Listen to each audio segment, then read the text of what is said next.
Good morning everybody. నా పేరు నవీన్ కుమార్. నేను ఇక్కడ మా పక్కన అడ్వకేటర్ ముసాబ్ అన్న దగ్గరికి వచ్చాను కొన్ని క్వశ్చన్స్ అడగాలని. లాస్ట్ స్టూడెంట్కి ఫ్యూచర్లో చాలా అవసరం అవుతుంది. గుడ్ మార్నింగ్ అన్న. గుడ్ మార్నింగ్ అండి. బాగున్నాను. So what are problems of advocates అన్న? సో ఇప్పుడు వచ్చేసి ప్రతి లైన్లో కొన్ని ప్రోస్ అండ్ కాన్స్ ఉంటాయి.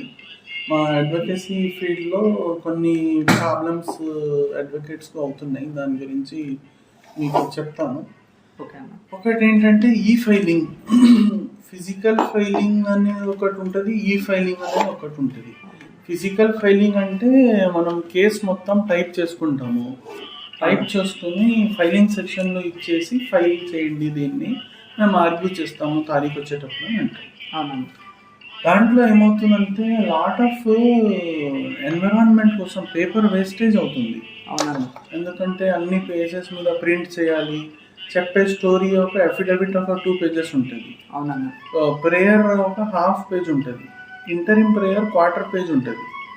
3.5 pagesలో వచ్చే మ్యాటర్ని కోర్ట్ ప్రొసీజర్లో దాఖలు చేయాలంటే 30 pages అయిపోతుంది. సో 27 pages మీకు వేస్ట్ అయిపోతుంది. దానికోసం చెట్లు కట్ చేయాలి, చెట్లతో పేపర్ తయారీ చేయాలి. దాంట్లో కొన్ని రాంగ్ ప్రింట్అవుట్స్ అవుతాయి.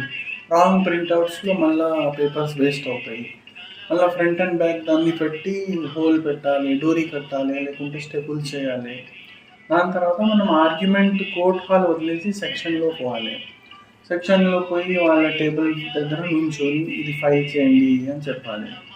వాళ్ళు పొద్దు నుంచి సాయంత్రం పని చేస్తూ ఉంటారు, చాలా హార్డ్ వర్క్ చేస్తారు సెక్షన్ వాళ్ళు. అట్లా ఒక అడ్వకేట్ వస్తే సరే తీసుకుంటారు. 2-3 అడ్వకేట్స్ వచ్చేస్తే లైన్లో నుంచోండి, క్యూలో నుంచోండి అని చెప్పాలి. అడ్వకేట్స్ జనరల్గా ఆర్గ్యూ చేసే పని కదా, జడ్జ్ ముంగట వాదిస్తూ ఆర్గ్యూ చేస్తూ ఆర్గ్యుమెంట్ అయిపోయే మెంటాలిటీ అయిపోతుంది. కొంచెం క్యూలో నుంచోండి అంటే ఎందుకు క్యూలో నుంచోవాలి అని చెప్పే అవకాశాలు ఉంటాయి. అక్కడ కొంచెం వాయిస్ రేస్ చేసే అవకాశం ఉంటుంది.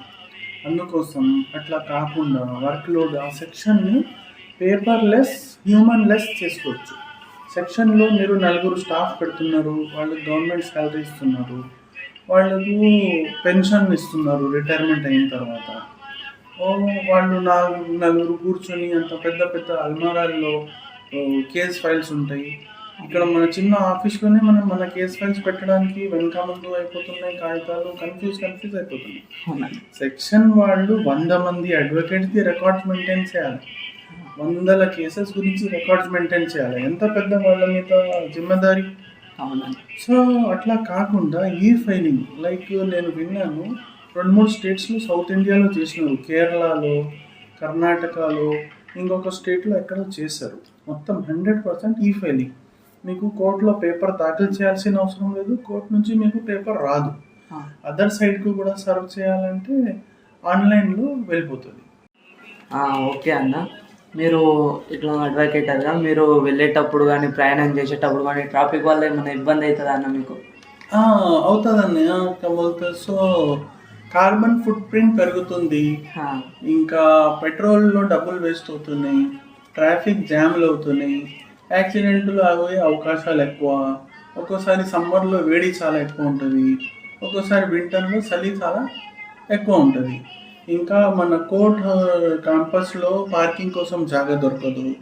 మనం పొద్దున్న పోయి లోపల బండి పెట్టేస్తే మన తర్వాత వేరే బండిలు వచ్చేస్తున్నాయి. మనం ఒక కోర్టు నుంచి ఇంకో కోర్టు 2 hours వాగించిన తర్వాత బయట పోదామంటే పోవడానికి అవకాశం లేదు. సో అందుకోసం కరోనా కాలంలో ఆన్లైన్ ఆర్గ్యుమెంట్ అనేది స్టార్ట్ అయింది. ఓన్లీ హైకోర్టులో కాకుండా అన్ని ట్రయల్ కోర్ట్స్లో కూడా ఆన్లైన్లో ఆర్గ్యుమెంట్ అలౌ చేసినారు. దాంట్లో చాలా కార్బన్ ఫుట్ ప్రింట్ తగ్గింది, పొల్యూషన్ తగ్గింది, ఎయిర్లో పీల్చే ఫ్రెష్నెస్ కూడా పెరిగింది. సో అట్లా online arguments in all the courts చేసేస్తే కంపల్సరీగా, physical argument no, online argument yes, అట్లా 100% చేసేస్తే ఏమవుతుందంటే మన కార్బన్ ఫుట్ ప్రింట్ తగ్గుతుంది, మన భారతదేశంలో పొల్యూషన్ తగ్గుతుంది. ఇంకా రోడ్స్ మీద చాలా అవసరం ఉన్న వాళ్ళే కంపల్సరీ ఈరోజు ఆఫీస్ పోవాలి, కంపల్సరీ ఇక్కడ పోవాలి, అట్లాంటి వాళ్ళు రోడ్లో కనిపిస్తారు. హూఎవర్ ఈజ్ ఆప్షనల్గా మనం కోర్టు ఆన్లైన్లో ఆర్గ్యుమెంట్ అయిపోతే మన ఆఫీస్లో ఇంట్లో కూర్చొని కెమెరా ఆన్ చేసి కంప్యూటర్ ఆన్ చేసి మై లార్డ్షిప్ ఇట్లా అయింది, మై లార్డ్షిప్ అట్లా అయింది, యువర్ ఆనర్ ఇట్లా అయింది, యువర్ ఆనర్ అట్లా అయింది, మళ్ళీ పీపీ గారు అక్కడి నుంచి ఆర్గ్యూ చేస్తారు, జడ్జ్ గారు ఇద్దరిని చూసి ఫైసలా ఇస్తారు. లేకుంటే ఎవరైనా ఒక పార్టీ డేట్ అడిగితే టైం అడిగితే 2 weeks టైం మేబీ గివన్ అడ్జార్న్ అని అంటారు. సో ఆన్లైన్లో ఆర్గ్యుమెంట్ చేస్తే లాట్ ఆఫ్ బెనిఫిట్ మన దేశానికి ఎకానమీ కోసం కూడా బెనిఫిట్ అవుతుంది. ఎందుకంటే అదొక ట్రావెలింగ్ కాస్ట్ తగ్గుతుంది, ట్రావెలింగ్ టైం తగ్గుతుంది, ట్రాఫిక్ జామ్స్ తగ్గుతాయి. This is not something coming out of the laziness or sleepiness of the advocate. It is coming for the benefit of all the advocate and for the society కోసం బాగుంటుంది. ఎందుకంటే argument చేసేది ఉంది. అక్కడ సికింద్రాబాద్ కోర్టులో వెళ్ళి, LB Nagar కోర్టులో వెళ్ళి, కుకట్పల్లి కోర్టులో వెళ్ళి, హైకోర్టు వెళ్ళి, మళ్ళా మధ్యలో మల్కాజ్గిరి కోర్టు వెళ్ళి రావాలంటే ఈ బాడీ ఒక బ్యాక్, షోల్డర్స్, మోకాళ్ళు ఏమవ్వాలి అడ్వకేట్ది? ఆడు కూడా మనిషే కదా. దాని తర్వాత బండిలో షాక్ అబ్జర్వర్స్ ఏమవ్వాలి, ఎండతో హెడ్ మీద ప్రభావం ఏముండాలి, వాటర్ బాటిల్ బ్యాగ్లో పెట్టుకుంటే వాటర్ బాటిల్ కూడా వేడి అయిపోతుంది, తాగేటట్టు మూడ్ వస్తుంది. ఎల్బీ నగర్ కోర్టులో మీరు బయట చూస్తే వాళ్ళు సంవత్సరంలో చనిపోయే advocates photos cause of death పెడుతున్నారు. 40 to 50 మధ్యలో ఏజ్ ఉంటుంది. Kidney failure, heart disease, COPD, ఇంకా stroke, paralytic attack, liver failure, అవన్నీ ఎందుకు అవుతున్నాయంటే 80% of the problems being faced by advocates are not inside the court hall. They are not about argument. ఆ argument చేసినందుకు జబ్బులు రావట్లేదు, ఆ డ్రాఫ్టింగ్ చేసినందుకు జబ్బులు రావట్లేదు, ఆ క్లయింట్తో అర్ధగంట కన్సల్టేషన్ చేసినందుకు జబ్బులు రావట్లేదు. ఆయన 4 కోట్లు 2-wheeler మీద తిరుగుతున్నప్పుడు ఈ బాడీ మీద డిసీజెస్ వచ్చేస్తున్నాయి. సో అది ఒక చాలా పెద్ద ప్రాబ్లం మా అడ్వకేట్ బ్రదర్స్లో కానివ్వండి, సిస్టర్స్లో కానివ్వండి. కాబట్టి సో ఆన్లైన్ ఆర్గ్యుమెంట్స్ ఆప్షనల్ ఉన్నాయి అనుకోండి, దాంట్లో కొంచెం జడ్జ్ గారి మీద ప్రభావం ఏం పడే అవకాశం ఉంటుందంటే, సరే ఫిజికల్గా ఆర్గ్యుమెంట్ చేయడానికి వచ్చిన మనిషి, లైక్ ఇప్పుడు హైకోర్టులో ఆర్గ్యుమెంట్స్ ఆప్షనల్ ఉన్నాయి, ఆన్లైన్ కూడా ఉంది, ఫిజికల్ కూడా ఉంది. ఇప్పుడు డైలీ ఒక 4-5 ఆర్గ్యుమెంట్స్ ఆన్లైన్లో అవుతాయి, 95% ఆర్గ్యుమెంట్స్ ఫిజికల్గా జనాలు వచ్చి చేస్తారు. ఇప్పుడు జడ్జ్ గారు కూడా ఒక హ్యూమన్ కదా, ఆయన మైండ్లో ఒక పాయింట్ వచ్చే అవకాశం ఏముందంటే, though they are free, they are frank, they are 100% neutral, I agree, but there is a possibility that they may get in their heart that ఆడు ఆర్గ్యుమెంట్ కోసం ఈ అడ్వకేట్ వచ్చాడు, ఈ అడ్వకేట్ ఇంట్లో కూర్చొని వాదిస్తున్నాడా, ఈయన ఇంకో కోర్టులో కూర్చొని వాదిస్తున్నాడా అంటే ఈ కోర్టు హాల్ ఆయనకు ముఖ్యం కాదా అని 1% మైండ్లో వచ్చే అవకాశం ఉంటుంది. ఫిజికల్గా మొత్తం ఆర్గ్యుమెంట్ బంద్ చేసేసి ఓన్లీ కంపల్సరీ ఆన్లైన్ ఆర్గ్యుమెంట్ చేస్తే everybody will argue from there home, everybody will argue from there offices, GP PP can argue from there PP GPs offices. So immediately ఇప్పుడు ఫర్ ఎగ్జాంపుల్ సికింద్రాబాద్ కోర్టులో మేము ఒక ఆర్గ్యుమెంట్ చేశారు, ఎల్బీ నగర్లో ఇంకో ఆర్గ్యుమెంట్ ఉందనుకోండి, అక్కడ నుంచి అక్కడ మీరు 2-wheeler మీద పోవాలంటే పీక్ ట్రాఫిక్ టైంలో 2 to 3 hours పడుతుంది. మళ్ళీ మీకు ఎండ, మీకు యాక్సిడెంట్ రిస్క్, మీకు పెట్రోల్ డబ్బులు వేస్ట్, మీ రబ్బర్ టైర్ల మీద ఒక 1 millimeter టైర్ సర్కంఫరెన్స్ తగ్గిపోతుంది, ట్రాఫిక్ జామ్ అవుతుంది, మన ట్రాఫిక్లో గొడవలు అయ్యే అవకాశాలు ఉంటాయి. So this is the problem faced by lot of advocates. It needs to come to the people who are managing the system so that they can improve చేయడానికి అవకాశం ఉంటుందని నా చిన్న సజెషన్.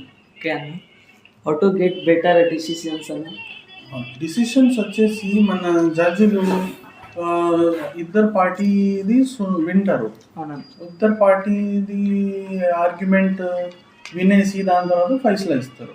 ఇప్పుడు జడ్జ్మెంట్ ఏదే మనిషి హ్యూమన్ కాబట్టి ఆయనకు ఎస్టర్డే నైట్ బాగా నిద్ర రావాలి, పొద్దున్న మార్నింగ్ ఆయన స్మూత్గా బ్రేక్ఫాస్ట్ టైంకి అవ్వాలి, దాని తర్వాత టైంకి ట్రాఫిక్లో మొత్తం ట్రాఫిక్లో ఆయన కానివ్వండి ఆమె కానివ్వండి మొత్తం ట్రాఫిక్లో కోర్టు వరకు రావాలి, మళ్ళీ పార్కింగ్ చేయాలి, పార్కింగ్ చేసి కోర్ట్ హాల్ వరకు పోవాలి, మొత్తం గౌన్ వేసుకోవాలి, దాని తర్వాత కూర్చోవాలి.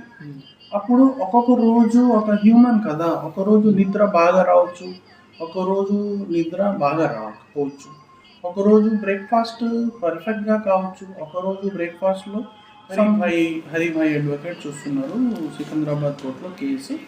లోన్ ఏదో బ్యాంక్ లోన్తో ఏదో ఇష్యూ అయింది ఆ మనిషికి, ఫ్యాక్టరీ నడుపుతుండే, ఫ్యాక్టరీ బంద్ అయిపోయింది. సో రిటర్న్ స్టేట్మెంట్ ఉంది, ఒక 2 paragraphs రిటర్న్ స్టేట్మెంట్ ఉంది. నేను చెప్తే నేను టైప్ చేసేస్తాను, ప్రింట్అవుట్ చేసిస్తాను, తీసుకోపోయి దాఖలు చేయండి. అయితే హరిభాయ్ వేరే కేసెస్లో బిజీ ఉన్నారు, లేకుంటే he can also type it in 5 minutes, not an issue. దాని తర్వాత నేను చెప్పాను, ఆయన అంటున్నాడు, సార్ నేను సర్టిఫైడ్ కాపీ తీసుకున్నాను పెటిషనర్ సెట్, అది తీసుకుని నార్సింగి వస్తాను, మీరు నాకు టైప్ చేసి ఇవ్వండి, నేను పోతాను, మళ్ళీ సికింద్రాబాద్ కోర్టులో దాఖలు చేస్తాను. నేను చెప్పాను, బాబు మీరు అక్కడి నుంచి ఇక్కడ రావడానికి 2 hours, పోవడానికి 2 hours, మీరు బస్ టికెట్ తీసుకొని వస్తే కూడా 100 rupees ± వెళ్ళిపోతాయి. మళ్ళీ మీరు అలసిపోతారు, బయట అన్నం తింటారు, మళ్ళీ చాయ్ తాగుతారు, ఒక 500 rupees to 1000 rupees మీది మాయమైపోతుంది. ఇన్స్టెడ్ ఆఫ్ దట్ మీరు ఏం చేయండి, సికింద్రాబాద్ కోర్టులోనే టైపిస్టులు ఉంటారు, అక్కడ కూర్చొని నా రిటర్న్ స్టేట్మెంట్లో ఇది నా స్టోరీ అండి, అఫిడవిట్ పార్ట్ మీరే డిక్టేట్ చేయాలి, దాని తర్వాత ఫార్మాలిటీ, రిటర్న్ స్టేట్మెంట్, పార్టీ పేర్లు, డాకెట్, అడ్వకేట్ పేరు, అడ్రస్, అవన్నీ ఫార్మాలిటీ స్ట్రక్చర్స్ ఉంటాయి. దాంట్లో వాడు దిద్దేసి ప్రింట్అవుట్ కొట్టి మీకు ఇస్తాడు, మీరు తీసుకుపోయి ఫైలింగ్ చేసేయండి అని చెప్తే ఆయన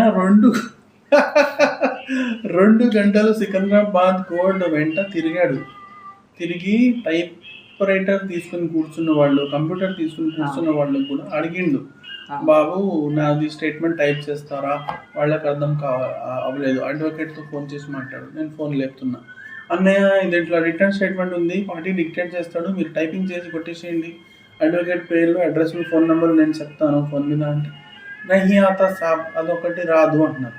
సరే ఇంకోటి మంచిది అది కూడా అదే అంటున్నాడు.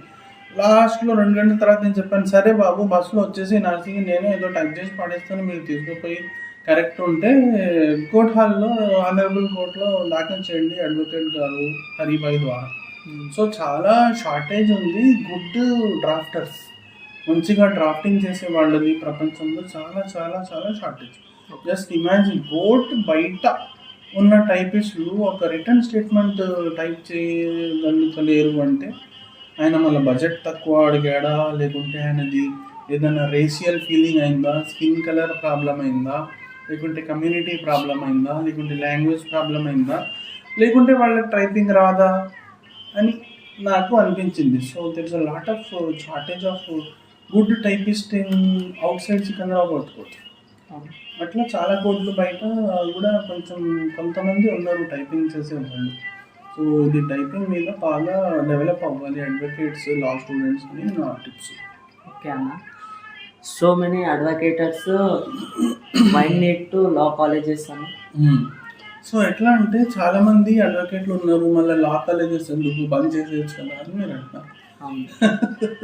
సో ఇది ఎట్లా అంటే ఒక సిస్టంలో వస్తూ ఉంటారు, పోతూ ఉంటారు. డాక్టర్స్ ఉన్నారు, ఎంబీబీఎస్, ఎండి చదివి హాస్పిటల్లో పనిచేస్తారు, అంతలో దాంట్లో కొంతమంది చనిపోతారు, కొంతమంది రిటైర్మెంట్ అయిపోతారు, కొంతమంది ఫీల్డ్ చేంజ్ చేసుకుంటారు, కొంతమంది ఆ రక్తం, ఆ బాడీని చూస్తే సర్జరీలు, చేతులు భయంతో మూవ్మెంట్ అవుతాయి, కొంతమంది అట్లా డైలీ కూర్చొని క్లయింట్ కన్సల్టేషన్ చేయడం ఇష్టపడదు, అదొకటి ఉంటుంది రీజన్. దాని తర్వాత అంతమంది పర్ఫెక్ట్గా ఉండరు. జనరల్గా ఒక కేటగరైజేషన్లో టాస్క్ కంప్లీటర్, టాస్క్ నాట్ కంప్లీటర్. టాస్క్ కంప్లీటర్ అంటే ఒక మనిషికి ఒక పని ఇస్తే వాడు చేసి వస్తున్నాడు. టాస్క్ నాట్ కంప్లీటర్ అంటే మనిషి ఒక పని ఇస్తే వాడు చేసి రావట్లేదు, నాకు టూల్స్ సరిగ్గా లేవు, నాకు బస్ దొరకలేదు, నేను లేట్ అయిపోయాను, నా చెప్పల్లో స్టోన్ వచ్చేసింది, నాకు దాహం వేసింది, నాకు ఆకలేసింది, నేను ఆగిపోయాను, నేను రేపు చేస్తాను, ఎల్లుండి చేస్తాను. సో అట్లా నాట్ టాస్క్ కంప్లీటర్స్ చాలామంది ఉన్నారు. జస్ట్ బికాజ్ ఎల్ఎల్బి, ఎల్ఎల్ఎం చేసేసి బయట చేస్తున్నారు అంటే అందరికీ డ్రాఫ్టింగ్ రాదు, అందరికీ ఫైలింగ్ రాదు, అందరికీ ఆర్గ్యుమెంట్స్ రావట్లేదు. ఆ వచ్చిన వాళ్ళలో ఒక పని ఇస్తే ఆ పని పూర్తిగా చేసేయడానికి కెపాసిటీ లేదు. ఒక్కోసారి చాలా చోట్ల నేను విన్నాను, అడ్వకేట్స్ ఉంటారు, వాళ్ళు ఫీజు తీసుకుంటారు, డ్రాఫ్టింగ్ అయిపోతుంది, ఫైలింగ్ అయిపోతుంది, ఆర్గ్యుమెంట్ డేట్ వస్తుంది, వాళ్ళు వెళ్ళరు, వాళ్ళ జూనియర్స్ వెళ్ళట్లేదు. లాభం ఏంటి? అట్లా అంతా మీరు బిజీ ఉంటే నో బాబు, ఐఎమ్ నాట్ టేకింగ్ కేసెస్, ఇంకో అడ్వకేట్ దగ్గర వెళ్ళిపోండి అని చెప్పాలి. ఇంకొకటి ఏదైనా స్టార్ట్ చేయాలంటే సంవత్సరానికి 100 కేసెస్ కంటే ఎక్కువ ఒక మనిషిది ఉండకూడదు. ఒక advocate being a human, how can he manage 100 cases per year? 100 కంటే ఎక్కువ మేనేజ్ చేయలేడు. It's not practical. సో ప్రతి కోడ్లో, ప్రతి స్టేట్లో ఒక అడ్వకేట్ 100 కేసెస్ కంటే ఎక్కువ సంవత్సరాల్లో చేయడానికి అలౌ లేదు. 100 కంటే ఎక్కువ కేసెస్ ఉంటే తమ్ముడు పేరు మీద, అన్న పేరు మీద, అక్క పేరు మీద, చెల్లి అడ్వకేట్ పేరు మీద కావాలంటే పెట్టుకోవచ్చు అని ఒక క్యాపింగ్, ఒక లిమిట్. లైక్ అది ఉంది కదా, 5 years లోపల 5 కేసెస్ లేకుంటే సిఓపి ఇస్తలేరు. సో సర్టిఫికేట్ ఆఫ్ ప్రొఫిషియన్సీ, మీరు కంటిన్యూ వకాలత్లో ఉన్నారా లేదా అని 5 yearsలో సిఓపి తీసుకుంటున్నారు కదా, minimum 1 case per year. 5 yearsలో 5 cases రావాలని అంటున్నారు కదా, అది చాలా పర్ఫెక్ట్. అట్లనే సంవత్సరానికి 100 కంటే ఎక్కువ కేసెస్ మీ పేరులో ఫైల్ చేయడానికి అవకాశం లేదు అని పెడితే కూడా బాగా spread out of work load అవుతుంది. ఆయన ఎట్లయినా 100 కేసెస్ ఆయన పేరు మీద తీసుకుని వేరే వాళ్ళతోనే చేపిస్తున్నాడు కదా, వాళ్ళ పేరు మీద ఫైల్ చేయొచ్చు కదా. మళ్ళీ దాంట్లో కూడా if it is less than 1 year of practice 10 cases, 2 years of practice 20 cases, 3 years of practice 30 cases. మీరు ఎన్ని సంవత్సరాలు ప్రాక్టీస్ ఉందో ఒక సంవత్సరానికి 10 కేసెస్ పెంచుకుంటా పోవాలి. అట్లా చేస్తే ఒక equal distribution of work load, efficiency in the working of advocates వస్తుంది అని నా అభిప్రాయం. ఓకే అన్న, థ్యాంక్స్. వెల్కమ్. ఇప్పుడు ఫ్యూచర్లో లా స్టూడెంట్కి ఏం చెప్తారన్న? ఫ్యూచర్ లా స్టూడెంట్స్కు మీరు బాగా బుద్ధిగా చదువుకోవాలి, బుక్స్ కొనుక్కోవాలి. బుక్స్ లేకుంటే బడ్జెట్ ప్రాబ్లం ఉంటే లైబ్రరీ ఉంటుంది, లైబ్రరీలో బుక్స్ తీసుకోవాలి. బుక్స్ తీసుకొని చదవాలి, చదివి టైపింగ్ అలవాటు